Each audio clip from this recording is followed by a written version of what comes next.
حبیب اٹھے اور حبیب نے اٹھنے کے بعد دروازہ کھولا. کہا کیا کام ہے؟ کہا کہ میں قاصد ہوں, پیغام لایا ہوں. کہا کس کا؟ کہا حسین ابن علی کا. عزیزانو, کہا کہ حسین کہاں ہے؟ کہا کربلا پہنچ چکے ہیں, کربلا پہنچ چکے ہیں. عزیزو, لیا خط لیا, خط لے کر آگے زوجہ کے پاس. اب زوجہ کی آزمائش. زوجہ نے کہا کیا مسئلہ ہے, کون آیا تھا؟ کہا کہ قاصد تھا. کہا کس کا؟ کہا فرزند زہرا کا. اللہ اکبر, آرام سے پڑھوں گا مسئلہ. فرزند زہرا کا. کہا کیا لکھا ہے؟ حسین ابن علی نے کیا لکھا ہے؟ کہا کہ مجھے سلام بھیجا ہے اور اس میں لکھا ہے کہ میں کربلا پہنچا ہوں اور حبیب تم میرے بچپن کے دوست ہو, میرے ساتھی ہو, بس اتنا خیال رکھنا کہ زہرا کی بیٹیاں میرے ساتھ ہیں. اللہ, زہرا کی بیٹیاں میرے ساتھ ہیں. تو ایک دفعہ زوجہ حبیب نے کہا کہ پھر کیا ارادہ ہے؟ کہا سوچ رہا ہوں, حالات بہت خراب ہیں, سیاسی مسائل ہیں, جاؤں یا نہ جاؤں. تو ایک دفعہ زوجہ نے کہا حبیب یہ کسی اہل غیرے کا خط نہیں ہے, یہ تمہیں حسین نے خط لکھا ہے. کہا پھر مجھے جانا چاہیے. کہا کہ اگر میں مرد ہوتی تو میں چلی جاتی. بس حبیب نے یہ سنا, کہا کہ ٹھیک ہے رخت سفر باندھو, میں جانا چاہتا ہوں. رات کی تاریکی کا انتظار کیا. غلام سے کہا یہ گھوڑا لو, اپنا گھوڑا بھی ساتھ لو, میرا گھوڑا بھی ساتھ لو, فلانے مقام پر چلے جاؤ, یہاں روکوں گا میں, حبیب کے مسائل کو یہاں روک دوں گا میں. کہا یہ جو ہے گھوڑا لو, چلے جاؤ فلانے مقام پر, تھوڑی سی تاریکی ہو جائے میں آؤں گا. تاریکی ہوئی. عزیزارو, وہ غلام ہے, گھوڑا لیے کھڑا ہے, لیکن حبیب کو کچھ دیر ہوئی. جب حبیب وہاں پہنچے تو حبیب کی چیخ نکل گئی غلام کے الفاظ سن کر, کیونکہ غلام یہ کہہ رہا تھا اے حیوان مفترس, غم نہ کر, اگر میرا آقا نہیں آیا تو حسین کی نصرت کو یہ غلام جائے گا. اللہ اکبر, یہ غلام حسین کی نصرت کو جائے گا. یہ سن کر حبیب نے غلام کو کلیجے سے لگا لیا اور کہا میں نے تجھے آزاد کیا, جہاں مرضی آئے چلا جا. کہا آقا آپ نے مجھے آزاد کیا, اب آپ کہاں جا رہے ہیں؟ کہا میں حسین کی طرف جا رہا ہوں. کہا کہ اگر آزادی کے بعد حسین سے بہتر کوئی جگہ ہو اللہ تو آقا بتا دیجئے. کہا کیا چاہتے ہو؟ کہا میں آپ کے ساتھ چلنا چاہتا ہوں. اللہ اکبر. جیسے ہو ایسے حبیب جب پہنچے اور وہاں پر نعرہ تکبیر بلند ہوا تو جناب زینب نے حبیب کو سلام بھیجا. حضرت ایک اور شخصیت تاریخ میں ملی, ظاہر اس کا نام ابن عامر ملا, جو کربلا پہنچی تھی. لیکن کیسے وقت پہنچی تھی؟ یہ کہتا ہے تاجر تھا. یہ کہتا ہے کہ میں تجارت سے واپس آیا اور میرا طریقہ کار تھا, میں آتا تھا گھر پر, لیکن جب میں کوفے پہنچا تو میں نے کوفے میں عجیب سناٹا پایا. وہ رونق ہی نہیں تھی کوفے کی. میں پریشان ہوا کہ پروردگاری کیا ماجرا ہے, کوفے کی حالت ایسی کیوں ہے؟ یہ کہتا ہے میں گھر پر پہنچا, کہتا ہے میری ایک 4 سال کی بیٹی تھی. جب بھی میں سفر سے گھر آتا تھا وہ مجھے دیکھتی تھی, دوڑ کر آتی تھی, میرے گلے میں باہیں ڈال دیتی تھی. یہ 4 سال کی میری بیٹی مجھے بڑی پیاری تھی. کہتا ہے جیسے ہی میں گھر میں داخل ہوا اس 4 سال کی بیٹی نے مجھے دیکھا اور دیکھنے کے بعد کمرے میں چلی گئی. کہتے ہیں میں پریشان ہوا, ماجرا آج کیا ہے, مسئلہ کیا ہے؟ کوفے میں سناٹا ہے, ویرانی ہے, لوگ نظر نہیں آ رہے ہیں, بچی نے مجھے دیکھا ہے, کمرے میں چلی. کہتا ابھی میں سوچ رہا تھا کہ بچی کمرے سے باہر آئی تو اس کے ہاتھ میں تلوار تھی. میں نے کہا نا ہم روتے اس لیے ہیں کہ وجود ظاہری کو بڑی تکلیف پہنچائی گئی. اللہ, کہتے تلوار تھی. اس نے لا کر بیٹی نے میرے سامنے کر دی. میں نے کہا یہ کیا ہے؟ تو بیٹی نے مجھ سے کہا بابا جو میری سہیلیاں ہیں, جو میری دوست بچیاں ہیں ان کے والد ان کے بابا کربلا کی طرف گئے ہیں. کہا کیوں؟ کہا کہ ایک باغی نے بغاوت کی ہے, اس سے لڑنے کے لیے گئے. کہا تم کیا چاہتی ہو؟ کہا میں یہ چاہتی ہوں. وہ بچیاں آتی ہیں میرے پاس اور بڑے فخر سے بتاتی ہیں, اللہ اکبر, بڑے فخر سے بتاتی ہیں کہ ہمارے بابا لڑنے کے لیے گئے, باغی کے خلاف لڑنے کے لیے گئے ہیں. کہا کیا چاہتی ہو؟ کہا میں چاہتی ہوں تلوار لو بابا, آپ بھی جاؤ باغی کے خلاف جنگ کرو تاکہ میں بھی کہہ سکوں کہ میرے بابا بھی گئے. کہتا ہے یہ 4 سال کی بچی مجھے اتنی پیاری تھی کہ میں نے تلوار لے لی. میں کہوں گا اے شخص تجھے ہی تیری 4 سال کی بچی پیاری ہے, ایک کربلا میں بھی 4 سال کی بچی ہے جو بار بار بابا کا دامن پکڑ لیتی ہے. بابا مجھے پیاس لگی ہے, کبھی چاچا کا دامن پکڑتی ہے. کہتے ہیں یہ بچی مجھے بڑی پیاری تھی, میں نے تلوار لے لی اور جلدی جلدی میں نے منہ ہاتھ دھویا اور میں گھوڑے پر سوار ہوا اور چل دیا. سوچتا جا رہا ہوں یہ کوفے کو کیا ہوا ہے, بچی کو کیا ہوا ہے, یہ کون باغی ہے. میں بڑے عرصے بعد واپس لوٹا ہوں. کہتے ہیں میں جا رہا ہوں, سوچتا ہوا چلتا رہا, پوچھتا رہا اور پھر میں جب کربلا کے نزدیک پہنچا, یہ کہتا ہے جیسے میں کربلا کے نزدیک پہنچا اور کربلا کے منظر کو میں نے اپنی آنکھوں سے دیکھا تو میں پریشان ہو گیا, اس لیے کہ میں دیکھتا ہوں کہ ہزاروں کا لشکر ہے, اس میں ایک کوئی ضعیف ہے جو خون میں لت پت ہے, کوئی تلوار مار رہا ہے, کوئی نیزہ مار رہا ہے. کہتا ہے میں بڑا پریشان ہوا, پروردگار بیٹی بتا رہی ہے باغی ہے, یہ تو کوئی مجھے غریب محسوس ہوتا ہے. عزیزانو جب یہ گھر سے چلا تھا نا, بیٹی نے ایک فرمائش کی تھی اس سے, کہا تھا بابا جب واپس آؤ تو ایک عقیق کی انگوٹھی لیتے آنا, بابا جب واپس آؤ تو عقیق کی انگوٹھی لیتے آنا. یہ دیکھتا رہا, منظر دیکھتا رہا. پھر اس نے دیکھا, کہتا ہے میں نے دیکھا کہ وہ جو ضعیف جس کو سب مل کر مار رہے تھے, کہتا ہے کہ جب میں نے دیکھا کہ وہ شخص زخموں سے چور, خون میں لت پت خیموں کی طرف بڑھا. جب میں نے دیکھا نا یہ خیموں کی طرف بڑھا تو میں جلدی سے گھوڑا دوڑاتا ہوا جھاڑیوں کے پیچھے سے, میں نے کہا پہلے ہی میں پہنچاؤں, میں جھاڑیوں کے پیچھے آ کر خیموں کے پیچھے آ کر چھپ گیا. میں نے کہا دیکھتا ہوں ماجرا کیا ہے.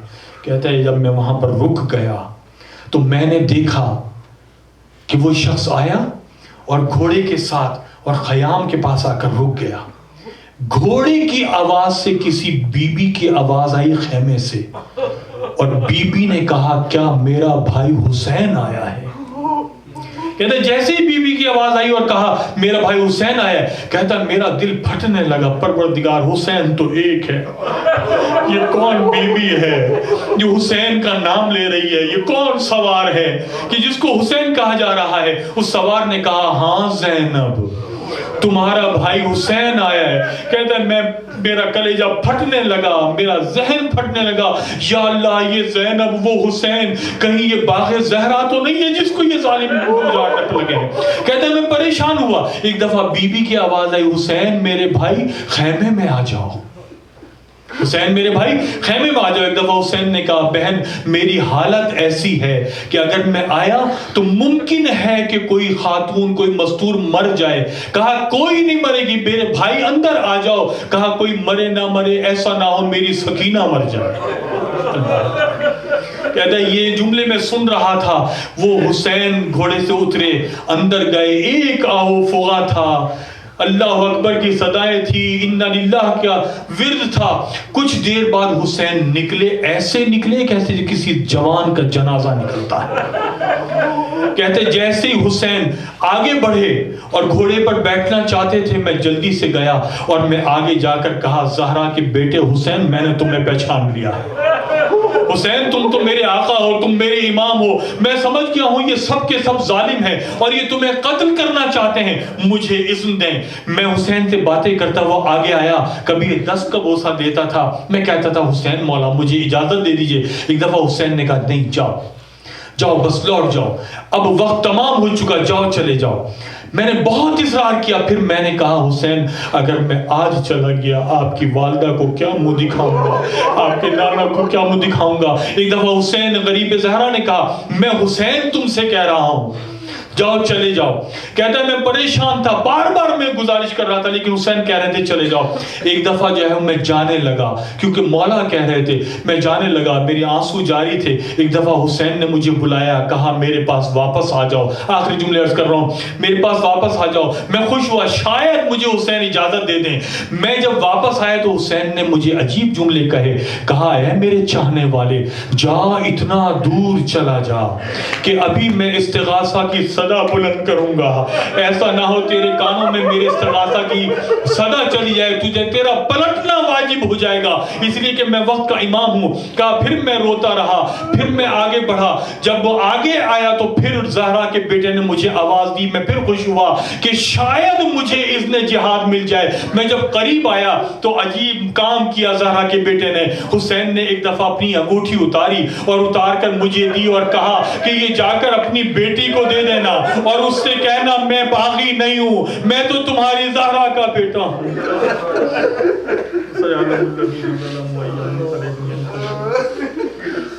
پروردگار ان آوازوں پر اپنی رحمتوں کا نزول فرما. پروردگار بحق محمد اور اہل بیت محمد ہماری پریشانیوں کو دور فرما. جن مرحومین کے لیے اس فاتحہ خوانی کا انتظام کیا جاتا ہے ان کو جوار معصومین میں جگہ عنایت فرما. ان سب کی پریشانیوں کو دور فرما. قبر کی اور برزخ کی پریشانیوں کو دور فرما. جو بے اولاد ہیں ان کو اولاد عطا فرما. جو سفر میں ہیں اور عازم سفر ہیں بخیر منزل مقصود تک پہنچا. ہمارے نوجوانوں کو تعلیمات آل محمد سے آراستہ فرما. منتقم کربلا کے ظہور میں تاجیل عطا فرما. ہم سب کو انہی کے آوان و انصار و زمان میں شمار فرما. ماتم حسین.